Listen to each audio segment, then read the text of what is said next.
So, Jon Jones is back. This is something a lot of us did not think would happen, or would be even possible. Well, when we look back, Jon Jones failed his second drug test. And according to the rules, if you fail your second drug test, that's a 4-year suspension, right? So we all thought he was going to get somewhere around a 4-year suspension. Turns out he gets a 15-month suspension, which makes him eligible to fight on October 28th. Or at least that's when his suspension will be up. Before that, his first suspension was a 1-year suspension, 12 months. How did this happen? It's not like I don't want Jon Jones to fight, but I don't understand exactly what happened here. When he had his first hearing, I believe he turned in some of the supplements and it turned out none of them were contaminated. But now it turns out that something or some supplement that he was taking was contaminated, but the substance wasn't confirmed. So we don't really know what was there, and all of a sudden it's contaminated. I don't know what's going on. I'm not saying it's not contaminated. I'm not saying there's something shady going on, but it leaves questions. And hopefully in the press conference tomorrow, Dana White or someone's going to be able to explain what happened here or help us understand what happened, because there's a lot of questions, a lot of people throwing out that the commission is shady. A lot of comments I've read are saying that they lost all credibility.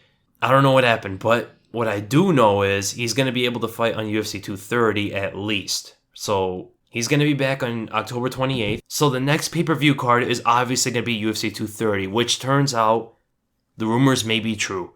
Jon Jones may headline UFC 230 in New York, his home state.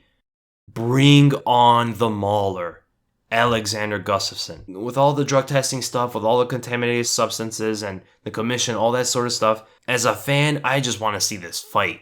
If he's eligible to fight, he's eligible to fight. If he's cleared, I guess he's cleared, right? Bring on the rematch of the greatest fight of all time in MMA, entering probably the only guy, in my opinion, the only guy I think can beat Jon Jones, or at least compete with him on that sort of level, Alexander Gustafsson.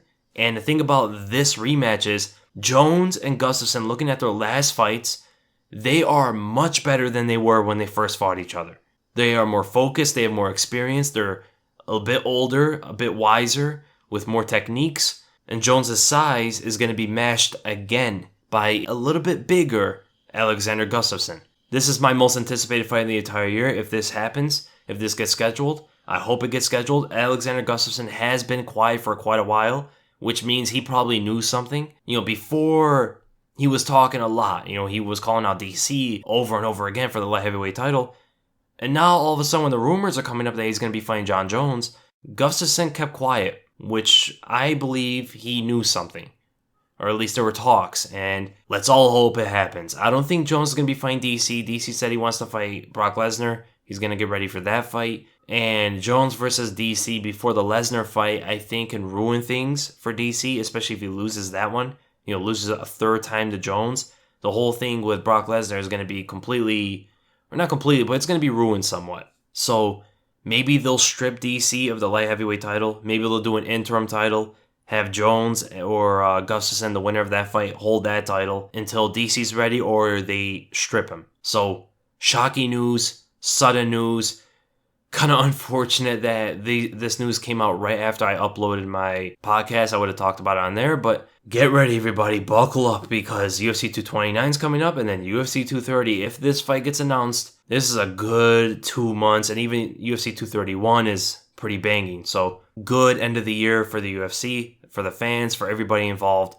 So that's all, guys, and I'll see you in my next video.